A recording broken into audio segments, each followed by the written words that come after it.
Everyone, this is Poonam. आप सभी का स्वागत है मेरे YouTube channel B Ed classes by Poonam Sharma. इस सेशन के अंदर हम बात करने वाले हैं बीएड फर्स्ट ईयर सब्जेक्ट की, जो कि बीएड 2022 में आपके एग्ज़ाम के नज़दीक आ रखे हैं। अब बस आपके पास ज़्यादा टाइम नहीं बचा अपनी प्रिपरेशन को करने के लिए। You have only 20 days. Okay, तो जो आज का हमारा सब्जेक्ट है childhood and growing up paper 1, ठीक है। ये क्वेश्चन लिया गया यूनिट 3 से, ठीक है, जिसमें मैंने आपको क्वेश्चन कराए थे यूनिट 3 में। एक तो थॉर्नडाइक का सिद्धांत कराया था, ठीक है, स्किनर का, और एक है आपका पैवलोव थ्योरी, ठीक है। ठीक है, थॉर्नडाइक का सिद्धांत मैंने ऑलरेडी अपने यूट्यूब चैनल पे करा रखा है, उसको डिटेल वीडियो वहाँ पे आप उसको देख लीजिएगा, ठीक है। आज हम डिस्कस करने वाले हैं स्किनर थ्योरी के बारे में, ओके, जिसके अंदर हम पढ़ेंगे कि स्किनर थ्योरी क्या है, ठीक है, इन्होंने किसके ऊपर एक्सपेरिमेंट किया और इसकी कौन कौन सी इंपॉर्टेंट टर्म्स है, ठीक है। बहुत ही इंपॉर्टेंट सेशन है, ध्यान से समझिएगा, ठीक है। ये आपका क्वेश्चन 16 मार्क्स का आता है, जिसके लिए आपको 5 से 6 पेजेस ही लिखने हैं, ठीक है। बच्चों का एक क्वेश्चन आया था कि मैम 5 से 6 पेजेस कम नहीं है कि हमें 16 मार्क्स के लिए, ठीक है। बेटा जी, आपको सिर्फ आपके बीएड में ओनली एक ही शीट दी जाएगी, ठीक है, जिसके अंदर 32 पेजेस है, ठीक है, और जिसके अंदर आपको 5 क्वेश्चन अटैम्प्ट करने हैं। अब 5 के हिसाब से 16, ठीक है, 16 मार्क्स के हिसाब से आप 5, एक एक क्वेश्चन का आंसर आप 5 पेजेस में करेंगे, ठीक है। तो ये क्या है, बस आपको 5 या 6 पेजेस से ज़्यादा नहीं लिखना है, ठीक है। आपको कोई एक्स्ट्रा शीट नहीं दी जाएगी उस क्वेश्चन के आंसर के लिए, ठीक है। आपको उसी के अंदर ही लिखना है, इसलिए अपना पहले से अपने आंसर के पेजेस डिसाइड कर ले कि हमें इतने पेजेस लिखने हैं, ओके। चलिए आज का सेशन स्टार्ट करते हैं, ठीक है। जो भी बच्चे मेरे चैनल पे नए आए तो जल्दी से मेरे चैनल को लाइक, सब्सक्राइब एंड शेयर कर दीजिए, ताकि आपको बीएड एग्जाम से इंपॉर्टेंट अपडेट्स टाइम पर मिलती रहे, ओके। क्लास को कंटिन्यू करते हैं। आज का हमारा जो टॉपिक है ऑपरेंट कंडीशनिंग थ्योरी, ठीक है। ये किन्होंने दी? बीएफ स्किनर ने दिया था, क्रिया प्रसूत अनुबंधन सिद्धांत।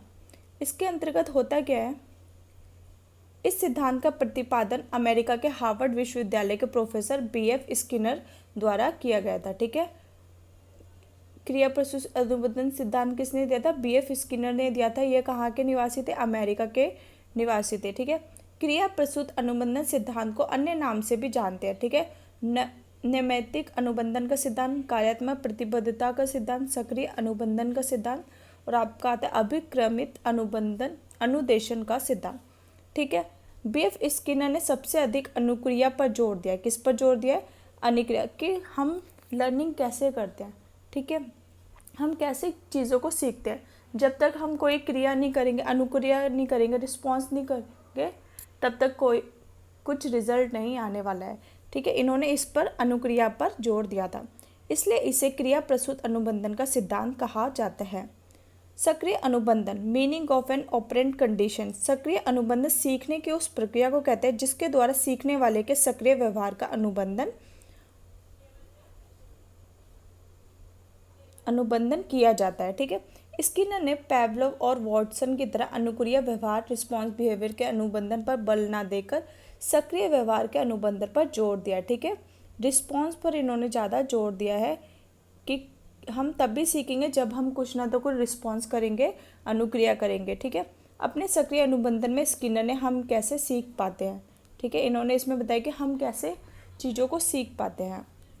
बीएफ स्किनर ने अधिगम के क्षेत्र में अनेक प्रयोग किए और ये अनुभव किया कि अभिप्रेरणा के कारण ही अधिगम में क्रियाशीलता आती है, कि बच्चा कि जब पुनर्बलन ज़्यादा होगा, ठीक है, अभिप्रेरित होगा, तो वो काम को और अच्छी तरीके से करेगा, और ज़्यादा करेगा, और ज़्यादा रिस्पॉन्स करेगा, ठीक है। अभिप्रेरणा का आधार उद्दीपन है, स्टिमुलस है। स्टिमुलस भावी क्रिया को नियंत्रित करता है, ठीक है। अब जो बीएफ स्किनर ने थे, इन्होंने अपना प्रयोग 2 प्रयोग किए थे। पहले इन्होंने चूहे पे किया, फिर उसके बाद उन्होंने कबूतर पे किया, ठीक है।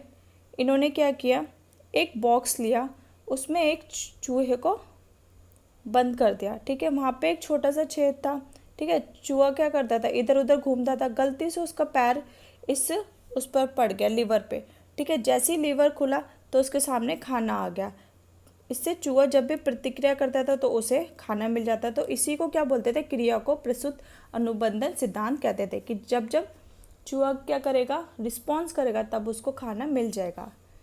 ठीक है, इसको डिटेल में समझते हैं। इन्होंने एक बॉक्स लिया और उसमें एक चूहा बंद कर दिया। बॉक्स में एक लीवर लगा हुआ था, उसमें एक छोटा सा छिद्र था, छेद था। जब लीवर दबता तब खाना आ जाता। उस छिद्र के द्वारा जब चूहे को भूख लगी तो वह इधर उधर घूमने लगा। अचानक उसका पैर लीवर पे लगा और उसके लिए एक छिद्र से खाना आ गया।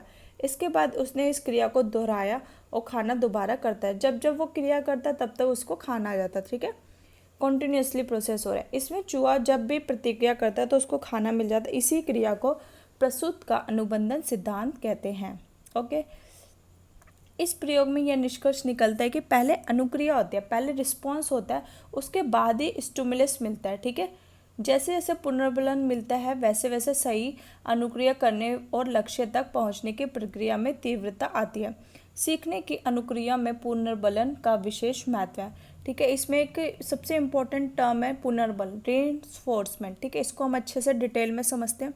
अब पुनर्बलन होता क्या है? ठीक है, पुनर्बलन जिस उद्दीपक को देने से अनुक्रिया करने की संभावनाएं बढ़ जाती है, पुनर्बलन कहलाता है। जैसे पेपर पास करने पर पेरेंट्स द्वारा साइकिल या मोबाइल देना। ठीक है, अब जैसे आपके बीएड के एग्ज़ाम है, ठीक है, आपने बीएड में बहुत अच्छे मार्क्स लाए तो आपके पेरेंट्स ने आपको मोबाइल गिफ्ट कर दिया।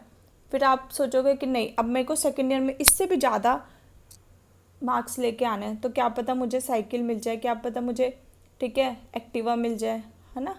तो आप क्या करोगे, और ज़्यादा मोटिवेट होगे, और ज़्यादा काम करने के लिए रिस्पॉन्स करोगे। ठीक है, इसका मतलब क्या होता है, रेन्फोर्समेंट, पुनर्बलन।